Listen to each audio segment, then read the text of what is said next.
৩০ অথচ যখন সত্য তাদের কাছে আসলো তখন তারা বলল, এ তো জাদু, এবং নিশ্চয় আমরা তা অস্বীকার করছি। ৩১ আর তারা বলল, এ কোরআন কেন দুই জনপদের মধ্যকার কোনো মহান ব্যক্তির উপর নাজিল করা হল না? ৩২ তারা কি তোমার রবের রহমত ভাগ বণ্টন করে?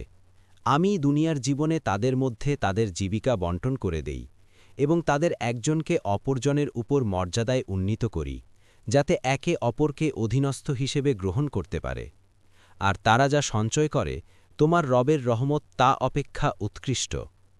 ৩৩ যদি সব মানুষ একই জাতিতে পরিণত হয়ে যাওয়ার আশঙ্কা না থাকত, তবে যারা পরম করুণাময়ের প্রতি কুফুরি করে আমি তাদের গৃহসমূহের জন্য রৌপ্য নির্মিত ছাদ ও ঊর্ধ্বে আরোহণের সিঁড়ি তৈরি করে দিতাম। ৩৪ আর তাদের গৃহসমূহের জন্য দরজা ও পালঙ্ক, যাতে তারা হেলান দেয়। ৩৫ আর তাদের জন্য স্বর্ণনির্মিত এর সবকয়টি দুনিয়ার জীবনের ভোগ সামগ্রী, আর আখেরাত তো তোমার রবের কাছে মুত্তাকিদের জন্য।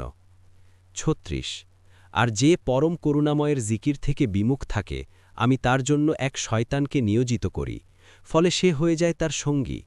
৩৭ আর নিশ্চয়ই তারাই অর্থাৎ শয়তান মানুষদেরকে আল্লাহর পথ থেকে বাধা দেয়, অথচ মানুষ মনে করে তারা হিদায়েত প্রাপ্ত।